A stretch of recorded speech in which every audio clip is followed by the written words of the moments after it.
Meu amigo Marcelo, amigos do canal Flamengando amanhã. Flamengo e Paris Saint-Germain da França vão decidir o Interclubes, o Mundial, desse ano, o Campeonato Mundial.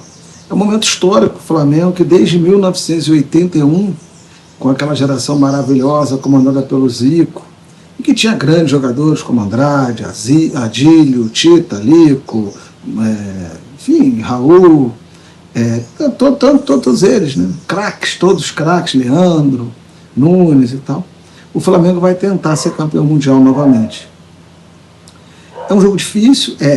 Mas eu dei uma olhadinha em alguns pontos fracos do Paris Saint-Germain. Claro que o jogo de futebol é um jogo corrido, não é um lance e tal, mas eu acho que vale a gente conversar sobre isso. Primeiro, você pega, quem puder fazê-lo, né, quem tiver tempo, pega os gols que o Chelsea marcou na final do Mundial de Clubes contra o Paris Saint-Germain. 2 gols, os 2 primeiros, são lançamentos longos. A bola é esticada, vence, já que o Paris Saint-Germain marca alto, encobre a defesa do Paris Saint-Germain, a jogada tem sequência, tem que ir para dentro da área, onde o Palmer faz, o meio-campista do Chelsea, 2 gols. O terceiro gol é uma jogada em que, acho que é o Palmer, ele vem com a bola dominada, a defesa dando espaço, ele enfia, o João Pedro faz o gol. Muito parecido com o gol do Botafogo contra o Paris Saint-Germain, em que o Savarino vem, enfia a bola para o Igor Jesus, ele avança e faz o gol do Botafogo, naquela vitória do Botafogo. Então o Paris Saint-Germain, quando você faz o lançamento, ele marca a frente. Então a jogada longa pode ser importante.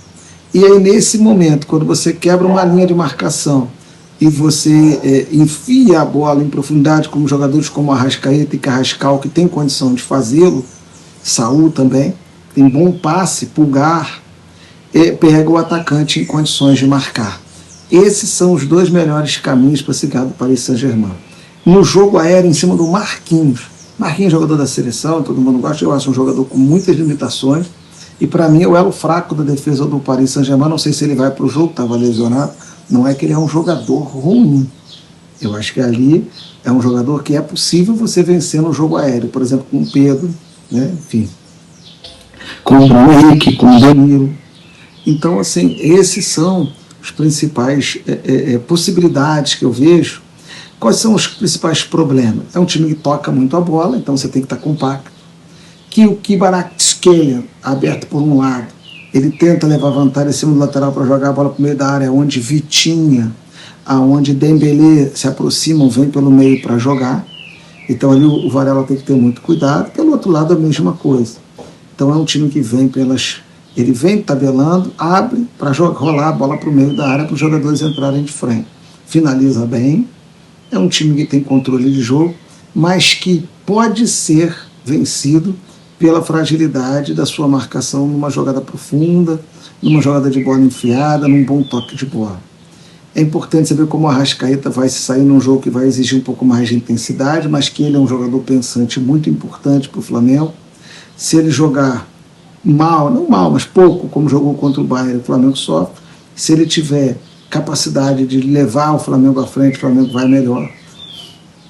Na frente eu não sei se Pedro vai ter condição de jogar o jogo, né? E qual seria a formação ideal, não sei se com Cebolinha, que é um jogador mais veloz, enfim, vai ser muito importante velocidade. Até o Michael, que não sei nem se está no baralho, acho que está, seria um jogador de velocidade para isso, para receber esse lançamento, mas não é muita característica do Flamengo jogar assim. Joga até mais quando o Ortiz está em campo. Então, assim, no toque tem como jogar, mas aí vai ser o estilo de jogo que o Paris Saint-Germain também gosta, mas dá para você envolver, claro, e fazer os gols. É um jogo difícil. Nesse Mundial, o Flamengo ganhou do Cruz Azul num jogo difícil na estreia, um jogo bem complicado, em que o Flamengo sentiu um pouco a estreia, mas conseguiu vencer no segundo tempo, principalmente, no primeiro tempo terminou 1-1, mas o Flamengo só deu um chute a gol do gol. E contra o Pirâmide, o Flamengo foi muito bem, teve o controle do jogo e venceu com 2 jogadas de bola aérea, que também é uma jogada que o Flamengo pode insistir, como eu falei, principalmente se a bola é em cima do Marquinhos. Não sei se Marquinhos vai para o jogo. Bom, acho que isso resume bem o que será esse Flamengo e Paris Saint-Germain. O que aconteceu aqui, né, no Brasil, além desse título do Flamengo, amanhã, um dia importante, Flamengo e Paris Saint-Germain? Tivemos as semifinais da Copa do Brasil, 2 jogos muito parelhos. em que foram decididos, né, após os 180 minutos, nos pênaltis.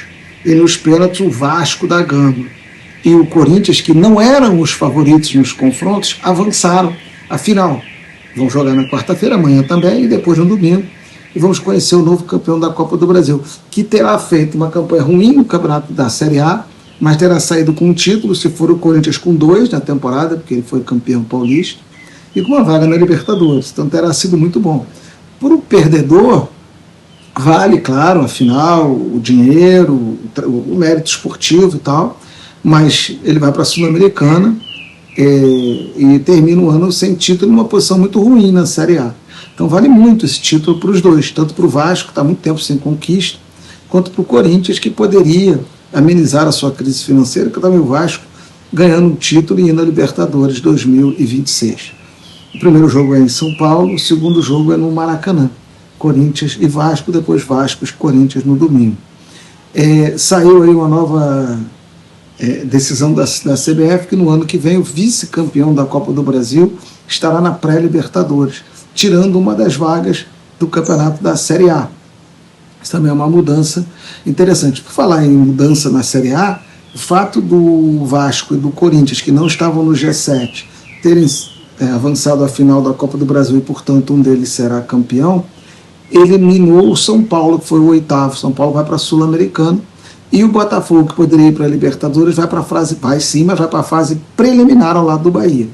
Então foi decidido o G5, que é Flamengo campeão, Palmeiras, Cruzeiro, Mirassol, Fluminense, estão na Libertadores, com o campeão da Copa do Brasil. O Botafogo, que foi o 6º, e o Bahia, que foi o 7º, esses estão na fase preliminar da Taça Libertadores 2026.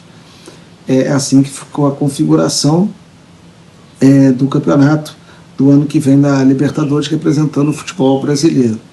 É basicamente isso. Vamos ver o que vai acontecer nessa final da Copa do Brasil, principalmente amanhã, lá em Catar, onde o Flamengo, eu acho que a escalação do Flamengo tem que ser muito bem pensada, tem que ir com jogadores de velocidade, jogadores que têm um espírito de grupo, que na hora que está na frente do goleiro tem um colega do lado para rolar e fazer o gol, fazem, diferente do Pirâmide. O Pirâmide tem uma hora que o jogador do Pirâmide estava em condição, se quem tinha a bola rola, era pior. Se ele rola para o meio da área, provavelmente era gol. Ele preferiu chutar e perdeu o gol. No finalzinho, não sei se ele lembra, uma bola que foi prensar. Teve uma no primeiro tempo também. Então tem que ser um time muito coletivo, muita atenção ao toque de bola, né? E principalmente explorar o ponto fraco do Paris Saint-Germain. A bola longa e a bola enfiada por baixo em profundidade, em velocidade, tentando que o atacante vença o zagueiro na velocidade. Eu acho que essas são as principais chances que o Flamengo tem na partida, além do jogo aéreo, que é muito bem trabalhado pelo Felipe Luiz, e a defesa ser bem compacta. Acho que em algum momento o Saúl, que tem experiência para esse tipo de jogo, tem que ir para o jogo, e acho que o Cebolinha, que está mais ágil.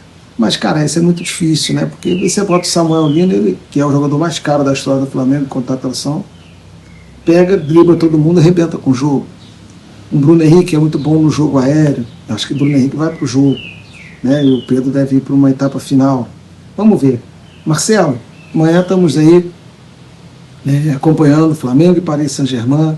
Um abraço a você, ao Brian. Ontem não pude estar na live Raiz, fiquei muito triste, mas é isso aí. Estamos juntos, galera. Clique no lance, canal Flamengão, sempre aqui.